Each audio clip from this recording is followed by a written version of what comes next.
want to make a second video, so let's just focus on the main card for now. Okay, so for this first fight, we have King Green and Terrence McKinney. Now, I mean, this is a 50-50, if I've ever seen one. Bobby Green has absolutely no chin, like he gets knocked out by anything these days. But this dude's just still fighting for the love of the game. He just enjoys fighting, clearly. He doesn't really care if he wins or loses that much, it seems like. He's just kind of going out there to fight and put on a show, which, gotta respect it, right? Like, those are the guys that make the UFC what it is. So, Terrence McKinney is also an all-or-nothing fighter. Like, he goes out round one swinging, and either he's gonna fall or his opponent will, and he just throws caution to the wind, like absolutely no defense. It's so entertaining though, like it's so entertaining, and I think he's kind of realized that this niche is working for him. So, like, the two outcomes of this fight are A, Terrence McKinney goes out and slimes Bobby Green in like 45 seconds, or McKinney tries to slime out King Green, and Green just hits him with a nice counter punch, you know. Now, my official pick for this is going to be King Green, Bobby Green, because for some reason I just envision it not, like, Terrence McKinney's style just not working in this fight. Like, I can see Green counter punching him the way he did. Oh my gosh, what's that guy's name? The really long dude who he just knocked out like not that long ago. It's gonna come back to me in a couple seconds or a couple minutes. But it was the really long, tall guy who kind of seemed like he was a good prospect, a promising prospect. But then he had two bad losses, and that was the second one, I think. He had that really good fight with Esteban Ribovic at the Sphere fight. And then he got finished by Michael Johnson. That's what it was. Michael Johnson finished him. And then King Green finished him. Anyways, not that that guy fights like Terrence McKinney whatsoever, but I just think that was a kind of a proof that Bobby Green still has the slickness, the speed. He can bait people in and finish them. Low-key, as I'm talking about this, I'm kind of changing my own mind. Like, I kind of think Terrence McKinney's going to win this now, but I'm going to stick with my pick. I'm going to lock it in. I'm going with Bobby Green. If you're a betting man, which I'm not suggesting you should be, you know, it's not for everybody. You gotta know how to do it responsibly. But if you were to bet, I would think this would be lock of the night for like round one finish. Terrence McKinney hasn't had a fight go past the first round in forever, so I feel like this is a round one finish either way. Either Bobby Green folds under the pressure of McKinney, or McKinney gets caught trying to go in. Those are the only two options. All right, next fight. Ooh, you saw that transition, didn't you? That wasn't bad, was it? That wasn't bad.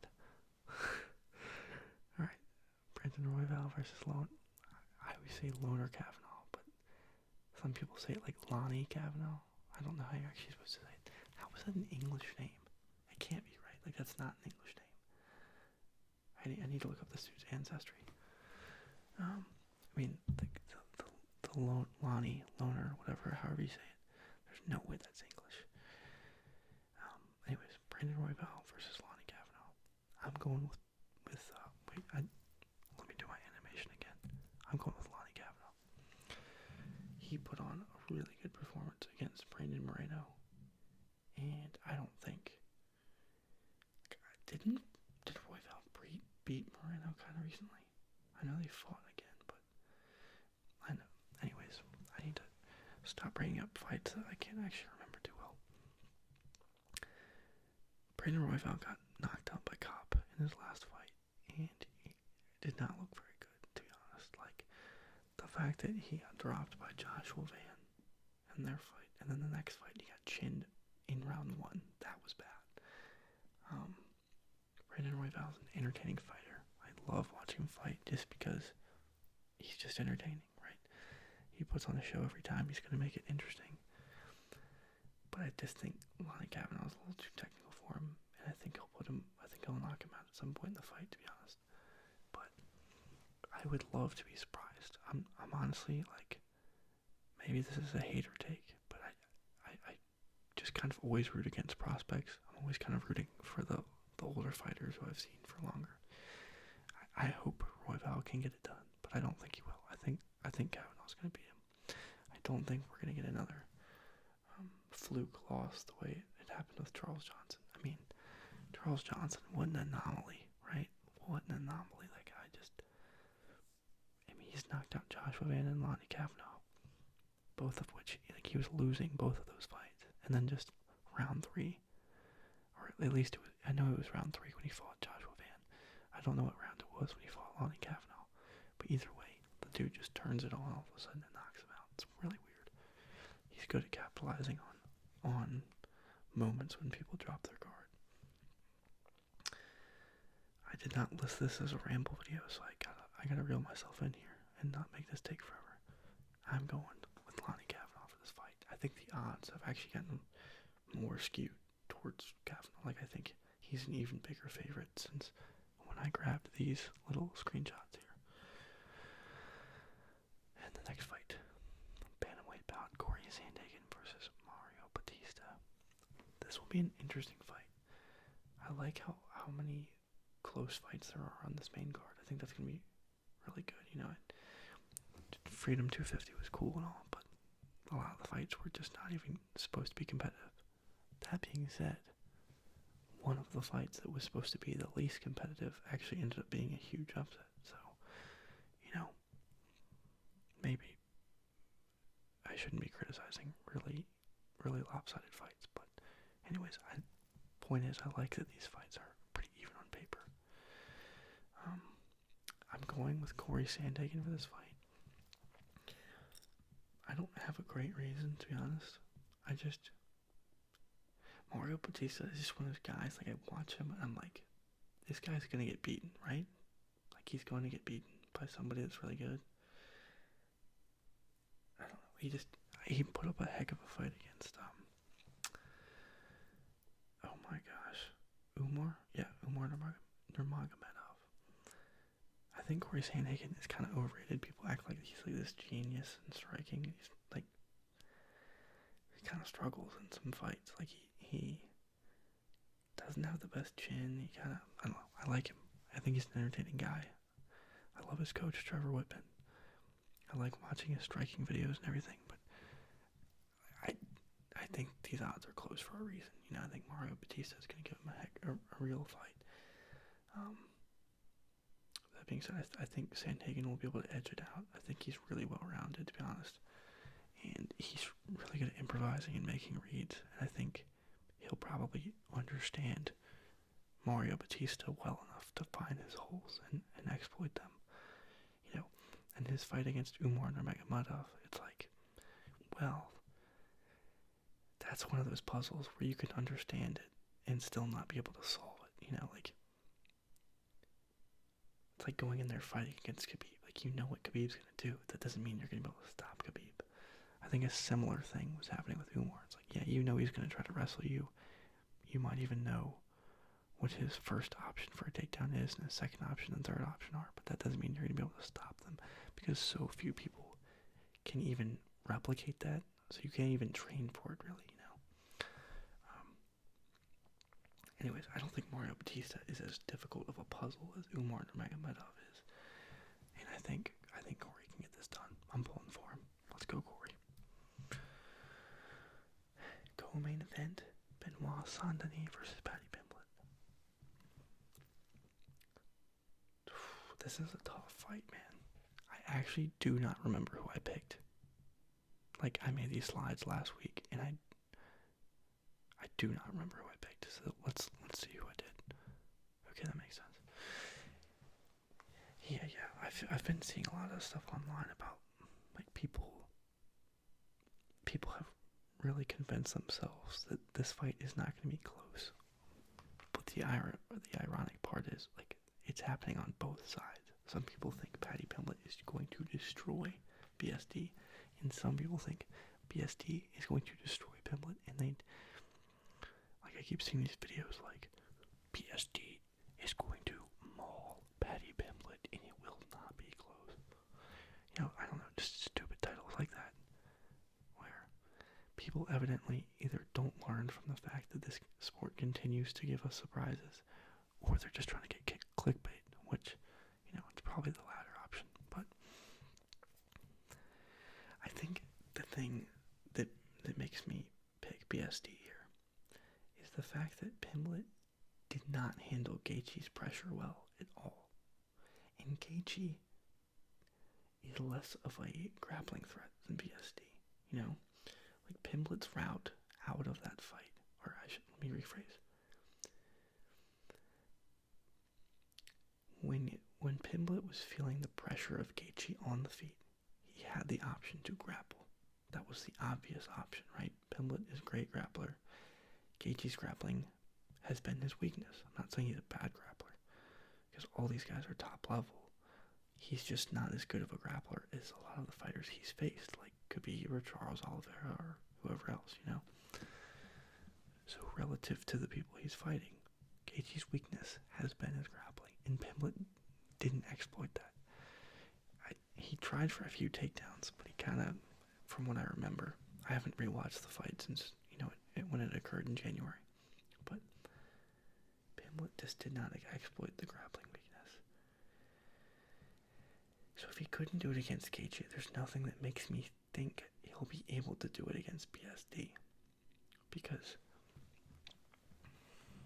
BSD is a good grappler. So when BSD inevitably walks forward and marches Paddy up against the cage, he might even be the one to initiate the takedown. He might try to take Paddy down first. Maybe Paddy could win that. Maybe in the clinch, Paddy reverses or somehow gets on top and gets in dominant position against BSD. We've seen that with good grapplers, like BSD got destroyed by Renato Moicano, which was awesome. That was an awesome fight. Anyways, Paddy could definitely win this fight. I'm not counting him out by any means, but it doesn't seem like he knows how to deal with the pressure, with the offensive pressure, like getting backed against the cage. He just kind of crumbled against Gaethje. So I think, given that BSD's style is always pressure, it just seems like that's the most logical playing out of this fight, is that BSD goes forwards, Paddy can't quite handle it, and BSD finishes him. I think I'm rooting for Paddy in this fight. I usually do not root for Paddy. I'm not a big fan of his personality, and, maybe you disagree with me here, but I remember the fiasco with Ariel Helwani and Paddy Pimblett a few years ago, where, Paddy's team were gonna, charge Ariel for Paddy to be on the show, and Ariel's like, I never pay to have fighters on the show, and then there's just all this weird little controversy between Paddy Pimblett and Ariel Helwani, and I generally like Ariel Helwani. So, anyways, a little bit of a grudge against Paddy for that one, but I think I want him to win this fight. I'm a Dustin Poirier fan. Rough time for that right now. But anyways, I was exhilarated. I was so happy when Poirier beat Benoit Saint-Denis, and I've low-key been praying on BSD's downfall ever since that fight, because everybody was counting Poirier out and acting like Poirier was going to get slimed. And then, Poirier was washed. There were all these narratives. Even people like Lucas Tracy were acting like BSD was going to maul Poirier. So ever since then, I've kind of been anti-BSD, let's say. So I think I want Paddy to win this one. Bro, I'm realizing I sound like such a hater, because I just keep talking about reasons I don't root for fighters. I promise I'm not a hater. I don't know. I don't know. My opinions just get shaped over time, and I sort of start picking people based on who I like. Well, realistically, I think BSD will win this. I don't know if this is going to make any sense, but I feel like if BSD wins this, he he will be an easy win for whoever has the belt. Like, if Patty wins, I feel like he'll be a harder fight, even though I think BSD will win this fight. Does that make any sense? I don't know. Yeah, this will be a banger, though. I think this will probably be, like, the most exciting fight on the entire card. If you look at it from a pure fight perspective and not as much like a hype perspective. Like, this is the most unpredictable and interesting, whereas I think the main event is going to be, obviously, the draw of the card is Conor McGregor. So we're going to talk about the next final pick, BSD. Alright, now for the main event, which, so interestingly, is at welterweight. You know, we've seen Conor fight at welterweight a couple times. We have not seen Max do that. There's a lot of variables we can discuss here. I'll try to keep this brief because I don't want to, make this video 45 minutes long. But let's go through some of my big bullet points here, okay? 1. Max Holloway has been dropped more in his recent fights than he has, like, in his entire UFC career. Gaethje dropped him. Topuria obviously dropped him. He did more than drop him. He TKO'd him pretty bad. Poirier dropped him. Like, it just seems somehow like the stars have aligned for Conor McGregor to have a chance to knock out Max Holloway. Who knows? McGregor could have a lot of power at 170. He destroyed Cowboy Cerrone, though I've seen a lot of clips of Cowboy saying he was never really even in that fight going into it. But that's easy to say when you lose so devastatingly. Will we get it all the same Conor McGregor we've seen before? I don't know. I know that's what everybody wants, but nobody can say for sure what kind of condition Conor McGregor is really in. He's coming off 2 losses in a row to Poirier. I mean, pretty sick if you ask me. But and yes, those are 2 wins. It's not a draw. It's not a draw. Any injury created during a fight with legal striking is considered a win for the person who's not injured. If it happens while they're fighting and the other fighter is unable to continue. Yeah, it makes me so angry when people are like, bro, it's 1-1 between Poirier and McGregor. No, it is not. No, it is not. And Poirier was obviously in the winning side of that fight before it ended. Anyways, we're not talking about Dustin Poirier. We're talking about Conor McGregor versus Max Holloway. I think Holloway's gonna win. That's my pick. That being said, I think it's a little bit silly to completely count out Conor McGregor. He does look slow in his sparring footage and everything. He doesn't look great in the videos we're seeing of him. But he physically looks like he's in not bad shape. And people have made the point that, power is one of the things that does not leave you, even if you haven't been fighting. Like, you're going to retain that power. That's, in a lot of ways, a structural, a genetic gift. So McGregor is still going to have that same pop. It's a matter of, can he land? Is he going to be fast enough still to land on Holloway? Again, nobody can say for sure whether that's going to be a yes or no. 50% of people will happen to be right, and they'll claim that they knew the whole time, but that's just not how that works. Nobody actually knows. If I had to bet, I think McGregor's going to look slower than we want to see out of him. I think Holloway's smart. I think he'll have a good approach for this fight. But McGregor always has that puncher's chance, An interesting point someone brought up to me is also, like, the pain threshold thing. Now, maybe Conor has just been so experienced in fighting for his whole life that this hasn't left him. But in a lot of ways, when you stop training, when you stop taking the same damage, your body gets used to that, you know? Your body gets used to having less contact all the time. So then all of a sudden, you get hit full force again in the middle of a fight. And you can't take it the same way you used to because you're just not keeping your body in that condition to take that damage.